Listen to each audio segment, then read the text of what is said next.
नमस्कार प्यारे साथियों, स्वागत करता हूं आप सभी का। मैं सुशील यादव, आपके अपने पसंदीदा यूट्यूब चैनल हमारी परीक्षा पर। उम्मीद करता हूं कि सभी का स्वास्थ्य बहुत अच्छा होगा और तैयारी भी बहुत अच्छी चल रही होगी। दोस्तों, आप सभी के सामने आया हूं एक यूपीएसआई की एक अपडेट लेकर, जो आपको पता होगा सबसे, एक तरह से कहूं प्यारे साथियों, एक अच्छी खबर हमारे लिए तो नहीं है, क्योंकि साथी आप जानते हैं कि उत्तर प्रदेश में अगर हम देखें तो वैकेंसियों का कोर्ट में जाना लगा ही रहता है। लेकिन अगर हम देखें कि कोर्ट में जाने के बाद किसको नुकसान होता है और किसको फायदा होता है, दोस्तों अगर हम कहें इसमें नुकसान किसको होता है तो नुकसान इसमें तैयारी करने वाले बच्चों को होता है। जो बच्चा बहुत दिन से मेहनत कर रहा था, लंबे टाइम से पेपर की तैयारी कर रहा था, तैयारी करते करते उसने सही से एग्जाम दिया, उसने सही स्कोर भी किया। लेकिन दोस्तों ये भर्ती जैसे ही कोर्ट के अंदर याचिका डाली जाती है तो वह बच्चे भी गलत नहीं होते जो याचिका डालते हैं, लेकिन उस बच्चे के दिल से क्या गुजरती है जो कि बहुत लंबे समय से अपने सारे कार्यों को कंप्लीट कर रहा था, मेहनत भी कर रहा था, पेपर भी दिए, उसने पेपर में अच्छा स्कोर भी किया। अब जब भर्ती कोर्ट में लंबित होती है तो प्यारे साथियों बड़ा दुख होता है।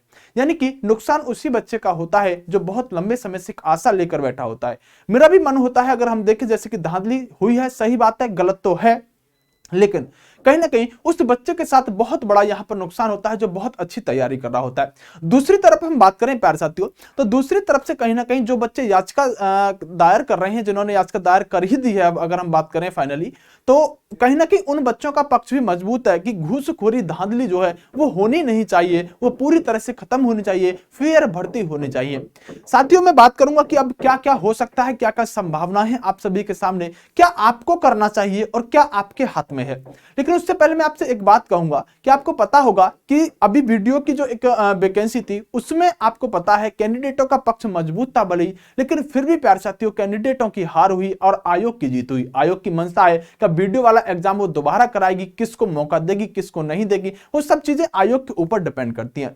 लेकिन दोस्तों यहां पर क्या हुआ है अगर हम बात करें, सबसे पहली बात जरा आइएगा, गौर फरमाइएगा, मैं आपको सारी चीजों को एक एक बारीकी से समझाने की कोशिश करता हूं। सबसे पहली बात है, क्या भर्ती प्रक्रिया पर कोई प्रभाव पड़ेगा?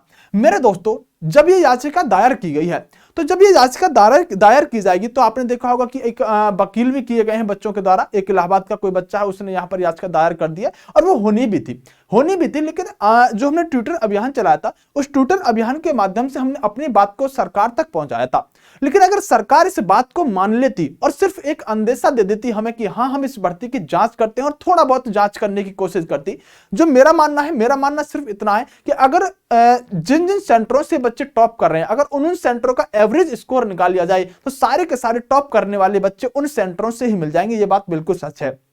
लेकिन दोस्तों अगर ये यहां पर आयोग या भर्ती बोर्ड मान लेता इस बात को कि हां धांधली हुई है और हम इसकी निष्पक्ष तरीके से जांच करेंगे, तो ये स्थिति, ये दिन आज देखने को नहीं मिलता, क्योंकि उसने स्पष्ट रूप से कह दिया कि इसमें कुछ भी ऐसा नहीं हुआ है। वह खुद जानते हैं, कहते हैं ना कि सूरज को एक तरह से दीपक दिखाने के बराबर, वो खुद जानते हैं किस प्रक्रिया के माध्यम से सारी चीजें होती हैं, उसके बाद भी वो इस बात को कहकर पल्ला झाड़ देते हैं कि बायोमेट्रिक हुआ है, फोटो हुआ है, उसके अलावा लैब पर सारी चीज ठीक तरीके से हुई है।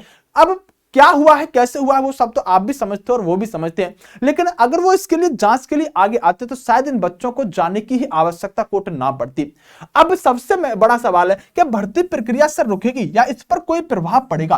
तो मेरे दोस्तों मेरा मानना है कि अगर हम इस पक्ष को देखें, अगर हम इस बातों को सबको देखें, तो इस बात से आप आहत कोई भी मत होइएगा। अगर मैं अपना खुद का अगर अनुमान बताऊं तो मेरा मानना यह है कि जो जितने भी एविडेंस आप सभी के द्वारा लाए जा रहे हैं, उन एविडेंसों में पहली बात तो ज्यादातर एडिट करके लाए जा रहे हैं, और जो एविडेंस, जो साक्ष्य हैं आपके पास, वो बेबुनियाद एक तरीके से नजर आ रहे हैं। यानी कि प्यारे साथियों आप जानते हैं कि सारा चीजें गलत हुई हैं, लेकिन गलत के लिए आपको जब कोर्ट के अंदर आप जाते हैं तो आपको वो यहां पर साक्ष्य देने होते हैं, और वो साक्ष्य ज्यादातर बेबुनियाद नजर आ रहे हैं। यानी कि जब तक कोर्ट का आदेश नहीं आता तब तक पहली बात तो भर्ती प्रक्रिया पर कोई भी प्रभाव नहीं पड़ेगा, और भर्ती बोर्ड बहुत स्पीड दिखाएगा आंसर की लाने में, रिजल्ट डिक्लेयर करने में, आपकी फिजिकल डेट देने में, वो बहुत स्पीड से इन चीजों को लेकर चलेगा। यानी कि जब तक कोर्ट इस भर्ती प्रक्रिया पर रोक नहीं लगाएगा, और कोर्ट इस भर्ती प्रक्रिया पर कब रोक लगाएगा, जब उन बच्चों का जो जिन्होंने याचिका दायर किया है उनका पक्ष बहुत मजबूत होगा, जब कोर्ट किसी डिसीजन पर पहुंच सकता है। पहली बात तो ये कि जब तक कोर्ट नहीं कहेगा तब तक इस भर्ती प्रक्रिया पर कोई भी रोक लगने के चांस नहीं है। और मुझे जैसा लगता है कि इस भर्ती प्रक्रिया में जो बच्चे अच्छी तैयारी कर अच्छे नंबर पा चुके हैं वो अपनी दौड़ को तैयार रखें, क्योंकि उन बच्चों का पक्ष ज्यादा मजबूत नहीं है।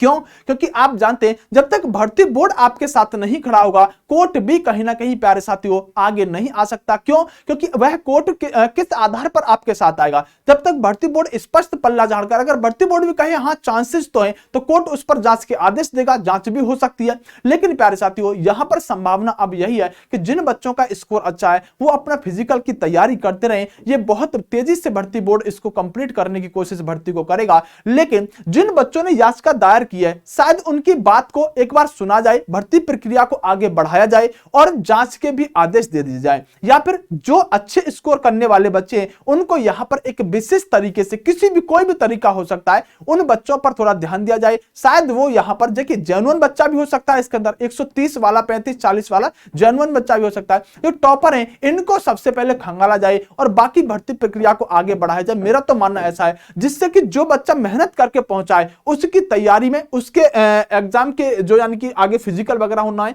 उसमें कोई भी समस्या ना आए और भर्ती को आगे बढ़ाया जाए। लेकिन प्यारे साथियों जांच तो निश्चित होनी चाहिए। जांच करने का तरीका क्या होना चाहिए यह भर्ती बोर्ड पर अब डिपेंड करता है। क्या हाईकोर्ट जांच के आदेश दे सकता है? तो मेरे दोस्तों मैं आपको बता देना चाहता हूं कि जांच के ही आदेश नहीं, हाईकोर्ट इस भर्ती प्रक्रिया को भी रोक सकता है। भर्ती प्रक्रिया को रोकने के साथ साथ जांच के आदेश भी दे सकता है, और जांच के आदेश में अगर कुछ भी ऐसा पाया जाता है तो हाईकोर्ट इस भर्ती को रद्द करने तक की ताकत रखता है। वो एग्जाम दोबारा भी करा सकता है। कुछ भी स्थिति हो सकती है अगर इन बच्चों का पक्ष मजबूत रहा। वैसे प्यारे साथियों मैं इस बात को यहां पर बोलने में भी बहुत ज्यादा एक तरह से अनकंफर्टेबल सा फील कर रहा हूं, क्योंकि पता नहीं आप किस विचारधारा के बच्चे हो, क्योंकि इसमें दोनों ही तरह के बच्चे। एक तरफ बच्चे ऐसे भी हैं कि सर हमारी भर्ती प्रक्रिया को आगे बढ़ा लेने दो क्योंकि हमने बहुत मेहनत करी है, जबकि एक बहुत बड़ा समूह ऐसा है कि सर चाहे भर्ती बढ़े ना बढ़े लेकिन जांच तो इसकी होनी चाहिए। देखिए मैं दोनों ही पक्षों पर आपके साथ हूं। आप किस पक्ष के, आपका क्या राय है आप मुझे कमेंट बॉक्स में जरूर बताइएगा। लेकिन प्यारे साथियों अगर हम बात करें क्या याचिका खारिज कर दी जाएंगी, तो अभी अगर मुझे जैसा लगता है इस बात से वो बच्चे बिल्कुल परेशान ना हो जिन्होंने याचिका दायर करी है। तो मैं बताना चाहता हूं कि अगर साक्ष्य सही तरीके से पेश नहीं कर पाए तो चांस ज्यादा है कि उनकी याचिका को खारिज कर दिया जाए, क्योंकि सबसे महत्वपूर्ण बात है कि साक्ष्य आपके पास कितने ताकतवर हैं, और साक्ष्य कुछ ज्यादा इतने ताकतवर नहीं है। करें अगर वकीलों की बात तो वकील कभी यह कह ही नहीं सकता कि मैं तुमको केस हरा दूंगा, मैं तुमको केस जिताऊंगा। हमेशा वकील ऐसा ही कहते हैं। बाकी जो भी होगा देखा जाएगा, क्योंकि वीडियो के एग्जाम में भी यहां पर छात्रों की, कैंडिडेटों की हार हुई थी, आयोग वहां पर भी जीता था। तो मुझे लग रहा है कि चांस ज्यादातर इसी पॉइंट के होंगे कि याचिका इनकी खारिज हो या ना हो, वो तो कोर्ट के ऊपर डिपेंड करेगा। लेकिन भर्ती प्रक्रिया पर अभी आपका कोई भी यहां पर प्रभाव नहीं पड़ेगा जब तक प्यारे साथियों हाई कोर्ट का कोई भी आदेश नहीं आ जाता। अब मैं आपसे एक राय चाहता हूं कि आप बताइएगा क्या भर्ती बोर्ड में जानी चाहिए? एक तो यह बात हो सकती है यानी भर्ती कोर्ट में जानी चाहिए और इसकी जांच होनी चाहिए। दूसरा यह हो सकता है कि सर भर्ती कोर्ट में तो जाए, जांच तो हो, लेकिन भर्ती प्रक्रिया प्रभावित ना हो, जिससे कि जिन बच्चों का अच्छा स्कोर है, जिन्होंने मेहनत से लाए हैं, वो अपनी भर्ती प्रक्रिया में आगे बढ़ते रहे। दूसरा यह राय हो सकती है। अगर तीसरी राय की बात करें तो यह ऐसा हो सकता है सर पहले जांच करो जब भर्ती प्रक्रिया आगे बढ़ेगी। इसके अलावा हमें कुछ नहीं पता, क्योंकि हम जो कम स्कोर वाले हैं उनको भी एक बार मौका मिलना चाहिए, क्योंकि जब धांधली बारे निकल जाएंगे तो हम कम स्कोर वाले भी हो सकता है इसके अंदर फिजिकल के लिए एलिजिबल हो जाएं। तो आपकी तीनों में से क्या राय है आप मुझे कमेंट बॉक्स में बताइएगा प्यारे साथियों। बस छोटा सा एक अपडेट था, मैंने सोचा आपको बता दूं कि याचिका यहां पर दायर हो चुकी है। अब क्या फैसला आएगा, कैसा फैसला आएगा, ये सब तो प्यारे साथियों अब कोर्ट के ऊपर डिपेंड है। बस इतना कहूंगा, जो हो ठीक ही हो, आपके साथ कुछ भी गलत ना हो। बेस्ट ऑफ लक, नमस्कार, जय हिंद मेरे प्यारे साथियों।